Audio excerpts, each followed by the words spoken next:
I, 30M, grew up in what I can only describe as a deeply unbalanced household with my younger sister, 27F, and our parents. From the very beginning, it was clear that my sister was destined to be the golden child while I was relegated to being the family disappointment.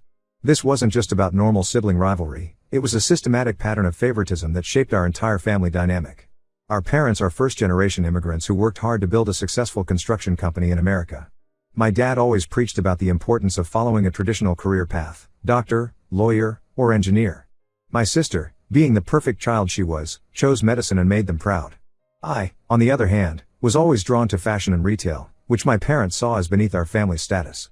Growing up, every achievement of mine was measured against my sister's accomplishments. When I got straight A's in high school, they'd remind me that my sister was taking advanced placement classes. When I got accepted to a good business school, they pointed out that my sister was heading to medical school. It was exhausting and demoralizing, but I learned to live with it. After graduation, I started working at a major retail chain. My parents saw this as a personal failure, their son, working in a store while their daughter was doing her residency at a prestigious hospital. What they didn't understand was that I was learning everything I could about the business. I started as a sales associate and worked my way up through every position: inventory manager, assistant store manager, and finally regional manager.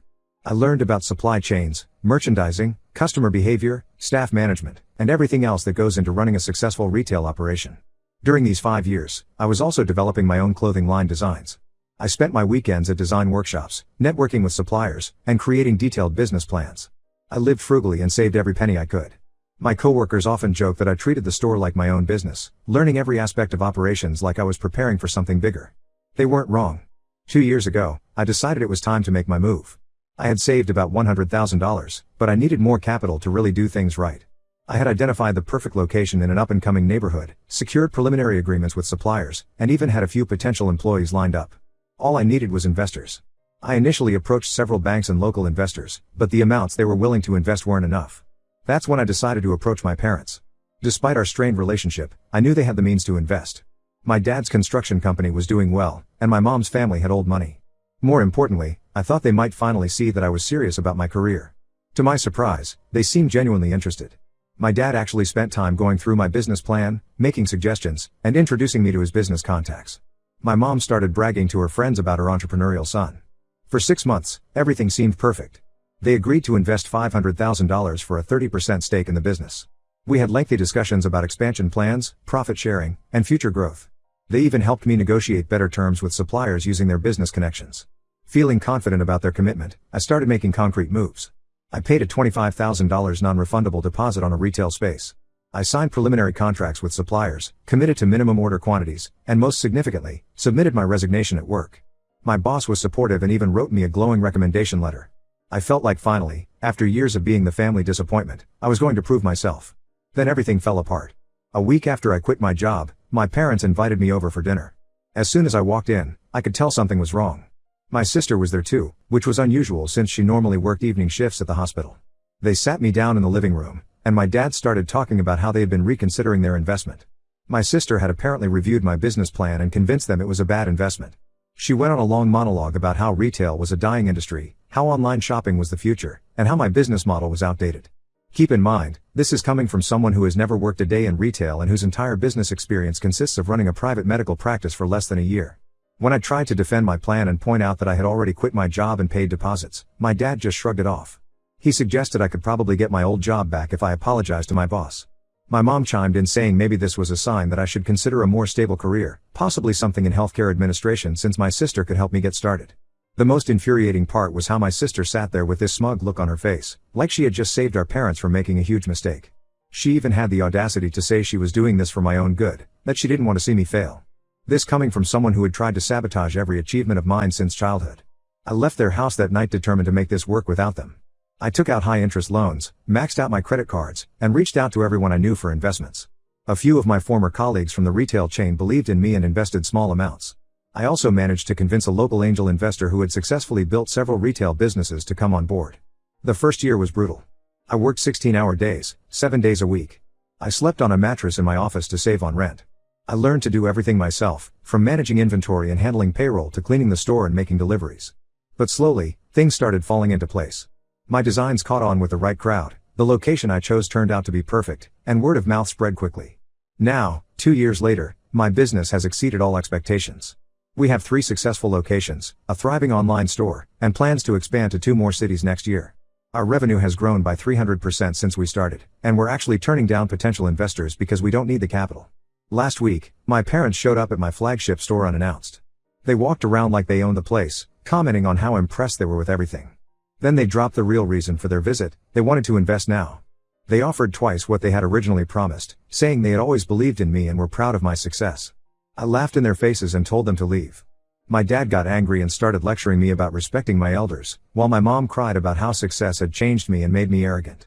My sister called me that evening to lecture me about how I was being stubborn and should give them another chance because family is family. I blocked all their numbers and instructed security not to let them into any of my stores. My business is thriving without their support, and I don't need their money or their fake pride now. They had their chance to be part of my success story, but they chose to listen to their golden child instead. Now they can watch my success from the sidelines. Update 1: The past 2 weeks have been absolute chaos since my last post. After I blocked my family's numbers and banned them from my stores, they've taken their campaign against me to a whole new level. What started as simple family drama has evolved into a full-blown smear campaign in our community. My sister, leveraging her position as a respected doctor, has been particularly active in trying to destroy my reputation. She's been going to all our family friends, community gatherings, and social events, telling everyone how I've let success go to my head and abandoned our family values. She's even reached out to some of my high school friends on social media, spreading stories about how I've changed and become money obsessed. But here's where things get interesting. Yesterday, I had lunch with Luke, an old family friend who works as a senior manager at my dad's construction company. He revealed the real reason behind my parents' sudden interest in investing in my business, and it's not what they've been telling everyone. According to Luke, my dad's construction company has been struggling severely for the past year. They've lost 4 major contracts to competitors in the last 6 months alone. 2 of these were government contracts they'd held for over a decade. Their profit margins have shrunk from 25% to barely 8%, and they've had to lay off nearly 30% of their workforce. My dad has been putting on a brave face in public, but behind closed doors, they're desperately looking for ways to diversify their investments. The biggest revelation came when Luke told me about my sister's role in all of this. Remember how she was so against my business 2 years ago, calling retail a dying industry? Well, it turns out she recently lost over $800,000 in a cryptocurrency investment scheme.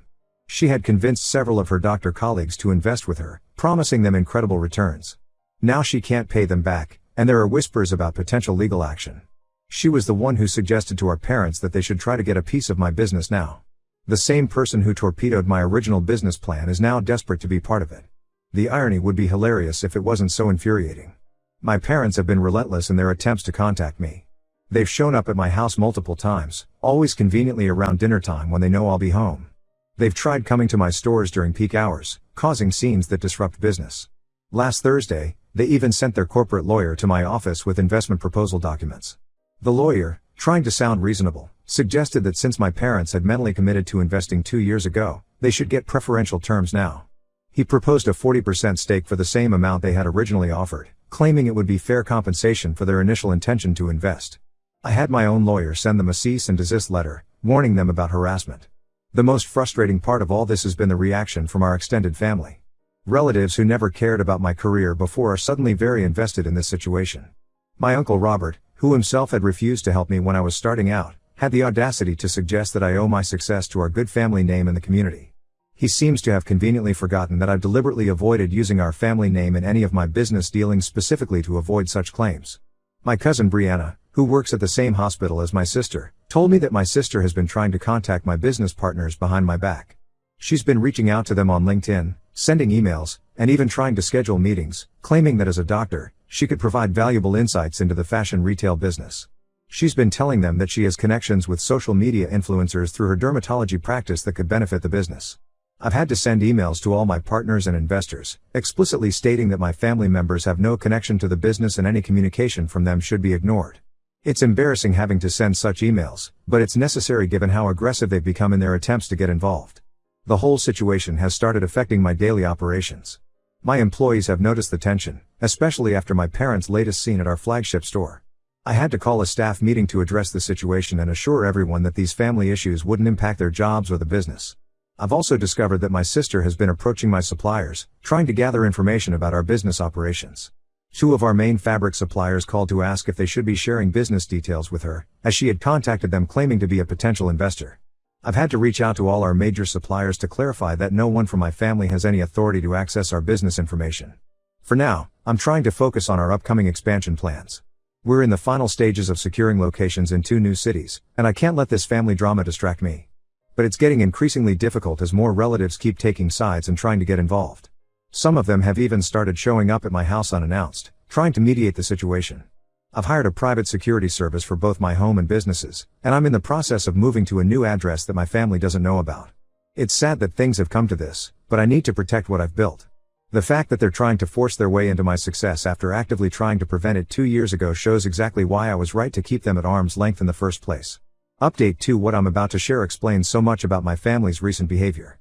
Last week, my cousin Emily, who works as a nurse at my sister's hospital, reached out to me with some shocking information about what's really been going on behind the scenes. According to Emily, my sister's cryptocurrency losses weren't just bad, they were catastrophic. She didn't just lose $800,000 as I previously mentioned. She had actually convinced 15 of her colleagues, including several senior doctors and hospital administrators, to invest a total of $2.3 million in what turned out to be a sophisticated crypto scam. She had promised them returns of 300% within 6 months, using her reputation as a successful doctor to gain their trust. When the investment scheme collapsed, she tried to cover it up by borrowing money from other colleagues to pay the initial investors, essentially turning it into a small-scale Ponzi scheme. Now she's being investigated by the hospital board for unprofessional conduct and potential fraud. Several of her colleagues have already filed formal complaints, and there's talk about reporting her to the medical board. Emily also revealed that my sister had been spreading vicious rumors about me at the hospital long before any of this investment drama started. Back when I first approached our parents about investing in my business 2 years ago, she had been furious that they were showing interest in my venture. She had spent years being the golden child, and suddenly, our parents were excited about something I was doing. That's when she decided to sabotage my business plan. She didn't just casually suggest to our parents that retail was dying. She actually created a detailed presentation about the decline of brick-and-mortar retail, using cherry-picked data and misleading statistics. She even hired a business consultant, using our parents' money, to write a negative assessment of my business plan, which she then presented to our parents as an independent evaluation. The real kicker? Emily found out that my sister had actually tried to pitch a very similar business idea to our parents 6 months after they refused to invest in mine. She wanted to open a chain of medical spas combining her dermatology practice with retail skincare products. Our parents turned her down because they were already struggling with their construction business, but she conveniently never mentioned this when she was criticizing my retail venture. Speaking of our parents' business, things are much worse than I initially thought. Through some business contacts, I learned that their company is facing 6 different lawsuits from contractors who weren't paid for completed work. They're also under investigation for allegedly using substandard materials on a government project. Their biggest government contract, worth $12 million annually, is up for review next month, and word in the industry is that they're unlikely to retain it. This explains their aggressive attempts to buy into my business. Last week, they sent another lawyer, this time offering to buy a 60% stake at 3 times the market value. When I refused, my dad actually tried to claim that he had intellectual property rights over some of my business ideas because I had discussed them with him during our initial investment talks. My lawyer shut that down quickly, but it shows how desperate they've become. My sister's behavior has become increasingly erratic. She showed up at one of our store locations last weekend, trying to convince my employees that she was a silent partner in the business. When security escorted her out, she threatened to create negative publicity by posting fake reviews online and contacting fashion bloggers with made-up stories about our business practices. The most absurd part is that my parents are still trying to guilt-trip me into accepting their investment. They've been telling relatives that they paid for my education. They didn't. I had scholarships and loans that I paid off myself, that they supported my early career, they actively discouraged it, and that my success is built on the foundation they provided, the same foundation they tried to pull out from under me 2 years ago. I've had to hire a PR firm to monitor and manage any potential fallout from their threats. We've also strengthened our security measures at all locations after my sister threatened to stage protests outside our stores. My lawyers are preparing restraining orders just in case things escalate further. The saddest part is discovering through Emily that my sister had actually applied for a business loan using forged documents claiming she was a partner in my company. The bank fortunately contacted me for verification before processing anything, but it shows how far she's willing to go in her desperation. For now, I'm focusing on protecting my business and employees from their increasingly desperate attempts to force their way in. It's tragic to watch my family self-destruct like this, but they made their choices 2 years ago. Now they have to live with the consequences. Update 3: It's been half a year since my last update, and a lot has happened. My business has continued to thrive despite my family's attempts to interfere. We've successfully opened stores in 3 new cities instead of the planned 2, and our online sales have quadrupled in the past quarter. The brand has gained a strong following among young professionals, and we've even been featured in several major fashion magazines. The situation with my sister finally reached its breaking point. 5 of her colleagues filed lawsuits against her over the cryptocurrency scheme, and the evidence they presented was damning. They had text messages, emails, and recorded conversations where she promised guaranteed returns and used her position as a doctor to establish credibility.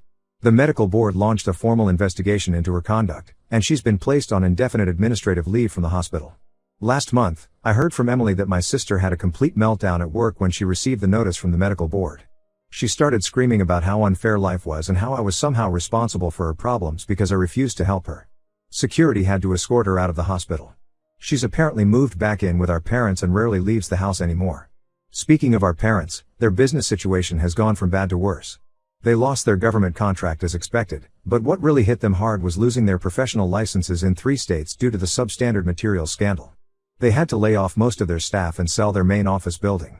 Dad's company now operates out of a small rented office with just 5 employees, mostly handling small residential projects. They've stopped trying to invest in my business, but they've found a new angle to attack me. They're telling everyone who'll listen that I'm responsible for destroying our family's reputation. Mom has been going around to family gatherings, which I obviously don't attend anymore, crying about how her son abandoned them in their time of need. Dad has been spreading rumors in the business community that I stole my initial business ideas from his company, though nobody takes him seriously anymore. On a more positive note, I recently got engaged to my girlfriend of 3 years, Brianna. She's been my rock throughout this whole ordeal, helping me stay focused on what matters and not get dragged down by the family drama. We're planning a small destination wedding with just close friends and chosen family. When my parents found out about the engagement through social media, they tried to force their way into the planning by calling the wedding venues in our city, pretending to be the parents of the groom. Fortunately, we're getting married in another country, and they have no idea where. My business continues to grow beyond my expectations. We're now expanding into sustainable fashion lines and have partnerships with several eco-friendly manufacturers. The investor who believed in me when my parents backed out has become a close mentor and friend. He's helped me navigate the challenges of rapid growth while maintaining our company's values and culture. I've completely cut off contact with my entire family, including extended relatives who tried to play both sides. My new home has excellent security, and all my employees know not to engage with any member of my family. It's sad that things had to end this way, but I'm at peace with my decision. They showed their true colors when they abandoned me 2 years ago, and their recent actions have only confirmed that I made the right choice. Looking back, their betrayal was actually a blessing in disguise. If they had invested in my business, I would have been tied to them forever. Building everything on my own meant I got to do things my way, without their interference or attempts to control me. Success truly is the best revenge, and living well really is the best way to get back at those who tried to hold you down. Brianna and I are looking forward to starting our own family, one built on love, support, and mutual respect, all the things I never got from my biological family. Sometimes the family you choose is better than the one you're born into. I'm just glad I learned that lesson before it was too late.